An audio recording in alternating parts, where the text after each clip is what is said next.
আগে এই ভিডিওটা দেখেন, তোর আমার উত্তর দিবি। তোরা যত হিন্দু জাতের যত মানুষ আছিস, তোর কাছে আমার একটা প্রশ্ন। কদিন আগে একটি হিন্দু ভাই আমাদের মুসলিমদেরকে একটি প্রশ্ন করেছিল, তোমাদের আল্লাহ পুরুষ নাকি মহিলা? মুসলিমদেরকে প্রশ্ন করছিলাম তোদের আল্লাহ পুরুষ না মহিলা। হয়তো সেটাকে উদ্দেশ্য করে এই ভাইটা একটি ভিডিও বানিয়েছে। তবে এই ভাইটাকে আমি দুটো কথা বলতে চাই। তুমি যে প্রশ্নটা করেছো এটা একদম ভুল। তোমার এই ধরনের প্রশ্ন করা উচিত হয়নি। সেই ভাইটা হয়তো ভুল করে মুসলিমদেরকে নিয়ে কটূক্তি করেছিল। কোনো হিন্দু যদি আমাদের ইসলাম ধর্ম নিয়ে কথা বলে আমি আওয়াজ উঠাই, তবে এটা না যে কোনো মুসলিম হিন্দুদেরকে নিয়ে কথা বলবে আমি চুপ থাকবো, কারণ আমার কাছে আমার ধর্ম সেরা। আমি জানি, অসংখ্য ধন্যবাদ ভাই আপনি আমাকে নিয়ে এত সুন্দর কথা বলার জন্য। আমি জানি যে এটা আমি অন্যায় করছি, কারণ আপনি বুঝতেও পেরেছেন যে কোন কারণে আমি ভিডিওটা বানিয়েছি। কোনো হিন্দু ভাইয়েরা আমার শত্রু না। আমি প্রতিনিয়ত বলে থাকি যে হিন্দুদের সাথে আমার কোনো দ্বন্দ্ব নাই, হিন্দুদের সাথে আমার কোনো দ্বন্দ্ব নাই, আমি প্রতিনিয়ত বলে থাকি। সত্যি ভিডিওটা দেখে মুগ্ধ হয়ে গেলাম। অনেক ভালোবাসা আসছে মন থেকে আপনার জন্য। এমনটাই বলবো ভাবছিলেন তাই না? সত্যি লজ্জা করে না আপনার? মানে আপনার অডিয়েন্স, তারপরে সোশ্যাল মিডিয়ার লোকজনকে এইভাবে বোকা বানানো।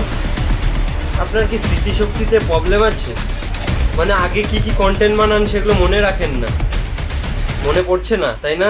দেখিয়ে দিচ্ছি আপনাকে, দাঁড়ান এই যে দেখুন। হিন্দু হিন্দু কে? হিন্দু কদিন আসছে? হিন্দু কদিন আসছে? হিন্দু বলে কোনো ধর্ম কিছু আছে না? আরে দিদিমণি, তুমি আমার বুকে আসো দিদিমণি। তোমাকে আমি একটু সেলুট করি, তোমাকে একটু ভালোবাসা দিই। তোমার মতো হিন্দু মানুষ আমার প্রয়োজন। হিন্দু তো আসলে কোনো ধর্ম না, হিন্দু কোনো ধর্মে হতে পারে না, এটা কোনো ধর্মের ভিতরে পড়ে না। কারণ হিন্দু ধর্মের যারা সম্প্রদায় আছে সবগুলো হচ্ছে শয়তানের পূজারী। যে শয়তানকে আল্লাহ 1 মাস রমজান মাসে আটক করে রাখে, ওই শয়তানের পূজা করে হিন্দুরা। হিন্দু ধর্ম বলতে কোনো কিছু নাই, এটা আমি আগেও বলছি, এখনো বলতেছি। এবং কি দিদি, আজকে আপনিও প্রমাণ দিয়ে দিলেন। আপনি খুব দুষ্ট দিদি, এই সত্য কথাটা বইলা দিলেন, তাদের মাথায় পানি ঢেলা দিলেন। ছি দিদি, আপনার কিন্তু এটা হয়। তো দেখলেন আপনারা এই ব্যক্তির হিন্দুদের প্রতি ভালোবাসা। মানে পাবলিকের মন নেবে আর ভিউজ ফলোয়ার্সের লোভের জন্য কত বড় মিথ্যাবাদী হতে পারে সেটা এনাকে দেখে শিখুন।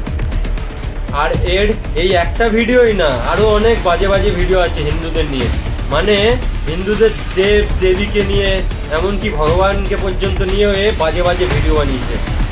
তো এই হালকা ভালোবাসা আপনার পেজের নাম, আপনার উদ্দেশ্যে বলছি, আপনি রেডি হয়ে থাকেন। আপনার দুঃসাহসের জবাব দেবো ভাই, রেডি হয়ে থাকেন।